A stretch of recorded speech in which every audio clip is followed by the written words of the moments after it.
Buenas tardes, ingeniero. Este es el trabajo autónomo uno, el cual consiste en una investigación documental y exposición sobre coeficientes térmicos y sistemas abiertos. Para este trabajo obtuve datos de los artículos Journal of Material Science and Technology, Physical Review B y Acta Material, que los cuales están citados en el cuartil número uno, tal como se puede observar.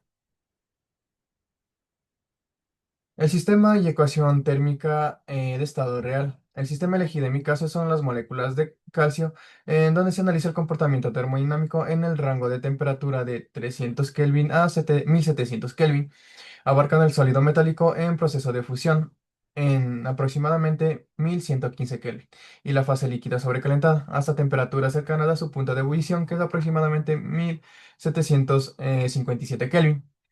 La ecuación térmica de estado real, en mi caso, es la ecuación de Mie-Grunich Equation of States,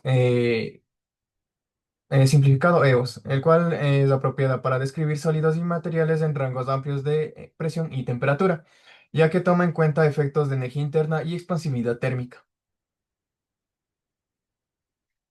La forma general de la ecuación tenemos de la siguiente manera, en donde PR en función de B es la presión referencial, por ejemplo, la curva de Hugonot.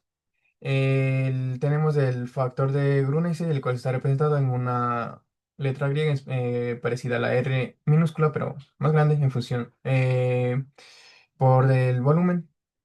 Tenemos la energía interna del sistema. El rango de variables termodinámicas. Tenemos la temperatura en donde esté en un rango mayor o igual a 300 Kelvin, pero menor o igual a 1700 Kelvin. La presión, una presión cercana a una atmósfera con variaciones para procesos isotérmicos o isocóricos. Proceso cíclico complejo en un sistema cerrado. Supongamos que tenemos una mol de calcio en un sistema cerrado con n número de constantes. Proponemos un ciclo de A a la B, de B a la C, de C a la D y de regreso a la A, dividido en procesos cada uno con una variable termodinámica constante. Entonces, tenemos las etapas del ciclo propuesto.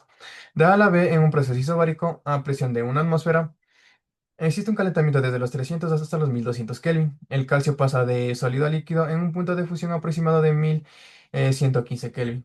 El volumen aumenta según la ecuación de estado. De B a la C en un proceso isocórico a volumen constante, el calentamiento a volumen es fijo de 1200 a 1600 Kelvin. Parte del líquido puede sobrecalentarse iniciando vaporización parcial. De C a la D tenemos un proceso isotérmico a temperatura de 1400 Kelvin. Tenemos una compresión isotérmica desde el volumen de C hasta un estado cercano a A. Se cierran las condiciones termodinámicas para formar un ciclo. Y por último, de D a la A realizamos un ajuste de presión o volumen. Puede ser una línea politrópica para cerrar el ciclo en el punto A. Acá tenemos una tabla con los valores aproximados utilizados y sus respectivos procesos. Acá tenemos un diagrama presión-volumen en donde tenemos los procesos isobáricos, isocóricos, isotérmicos, aunque no es un diagrama exacto, pero se lo puede representar de esta manera. Cálculo de coeficientes térmicos en un sistema cerrado. El coeficiente de dilatación térmica, que viene siendo alfa, es igual a 1 sobre b, multiplicado por la variación de la temperatura sobre la variación del volumen a presión constante, el coeficiente térmico, que es igual a menos 1 sobre b, que multiplicado por la variación de presión sobre la variación de temperatura de volumen constante y el coeficiente de compresibilidad isotérmica, que es igual a menos 1 sobre b, multiplicado por la variación del volumen sobre la variación de la presión a temperatura constante. Tenemos una relación útil entre en donde nos dice que el coeficiente pisotérmico es igual al coeficiente de dilatación térmica sobre el coeficiente de compresibilidad isotérmica, en donde se deduce que la diferencial de volumen es igual a menos volumen multiplicado por el coeficiente de compresibilidad diferencial de temperatura más volumen, coeficiente de dilatación diferencial de temperatura, imponiendo que la diferencial de volumen sea igual a cero. Para calcio a una temperatura aproximada de 1000 grados Kelvin a presión de una atmósfera, tenemos un coeficiente de dilatación lineal que es igual a 2,23 por 10 a la 5 Kelvin. Tenemos el coeficiente de compresibilidad, el módulo isótropo, con un valor de 5,88 por 10 a la menos 11 pascales. Sustituyendo en nuestra ecuación del coeficiente pisotérmico nos da como resultado un valor aproximado de 3,79 por 10 a las 5 pascales sobre Kelvin. Cálculo de coeficientes térmicos en un sistema abierto. En un sistema abierto de n número de moles varía, por lo que se puede usar por propiedades específicas o molares parciales. Coeficientes térmicos. Adaptamos las definiciones a un... usamos el volumen específico, que es igual a volumen sobre el número de moles. Las derivadas se toma a composición constante o se incluyen cambios de composición explícitamente.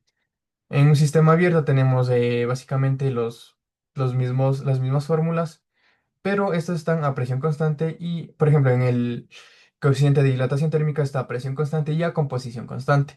En el coeficiente de peso térmico está a temperatura constante y composición constante. Y en el coeficiente de compresibilidad está a temperatura constante y composición constante. Y en el coeficiente de peso térmico en un sistema abierto está a volumen constante y composición constante. Potenciales químicos. La ecuación fundamental en un sistema abierto nos da de la siguiente manera, donde el diferencial de energía interna es igual a temperatura diferencial de entropía menos presión diferencial de volumen más la energía interna específica diferencial del número de moles.